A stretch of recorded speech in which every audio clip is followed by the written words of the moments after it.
Let's dive into the discussions shaping the nation.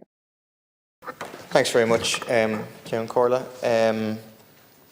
First of all, just say I'm disappointed that myself and Deputy Gibney's amendments were ruled out of order. I understand the reason given was because they weren't in line with the spirit of the bill.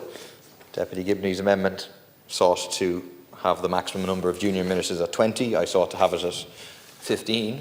Seems to me that this is a bill changing the number of junior ministers. I wonder if we changed it to 20 to 24, would it have been in order? Are you only allowed to increase the number of junior ministers? You're not allowed to decrease them. So perhaps we can discuss that somewhere.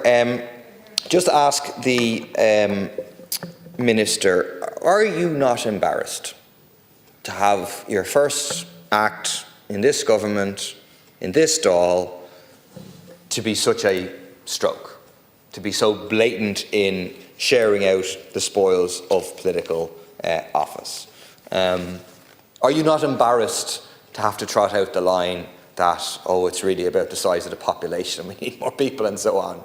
I mean, does it not cause you to cringe a little bit, even inside, that you need to so blatantly, make what almost, not a whole lot off 1 and 2 government TDs to make them ministers of one sort or another? Do you not see that it's very, very blatant, it's very, very obvious to people what is happening here?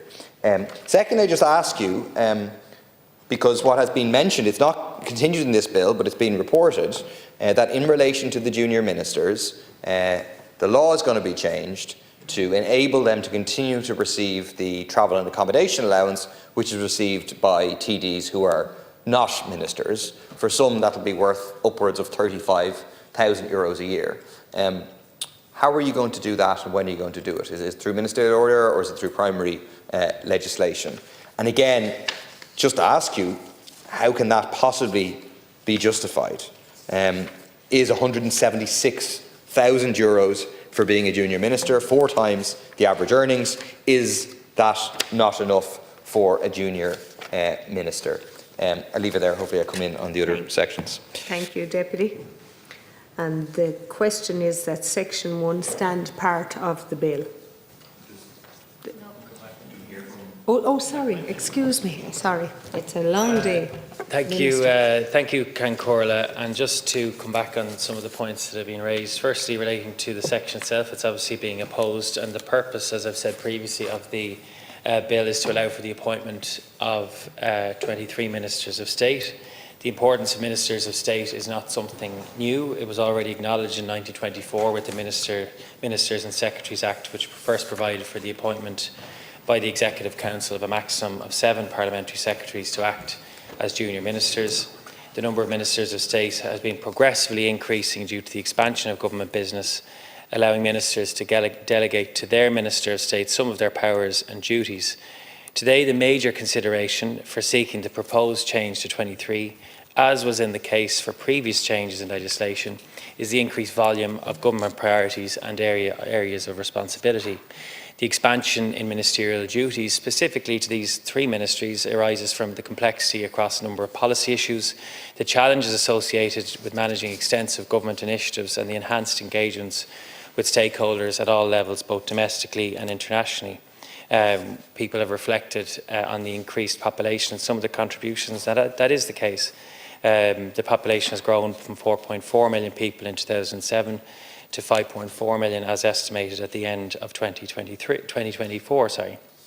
And also when you take the need in the context of Minister of State with the special responsibility for migration, we want to have a coherent and strategic approach to that, with the increasing number of people coming to live and work in Ireland over the past many years, which is a welcome consequence of the growth of our economy, the job opportunities, and nevertheless this growth requires an increased focus on delivery of public services and ensuring that we develop a cross-governmental approach to this matter. Many of the emerging challenges we face are interdisciplinary and necessitate cross-departmental responsibilities. New responsibilities will be delegated to ensure that there is an appropriate focus across all priorities, and it is not possible to compare exactly government structure. Some people in previous contributions mentioned other countries. We can see that Finland, for example, a country with similar population to Ireland, there are 19 ministers, each assisted by a Secretary of State, which is a role broadly equivalent to a Minister of State, while in Ireland, as we know, there are 15 ministers. In other jurisdictions similar in size, New Zealand and Norway, I'm told that there are 20 ministers and Ministers of State, but this figure changes depending on decisions of the government of the day. I've already mentioned the main areas where the government will be focusing its attention and where the assistance and support provided by a Minister of State will be essential to achieve these specific responsibilities.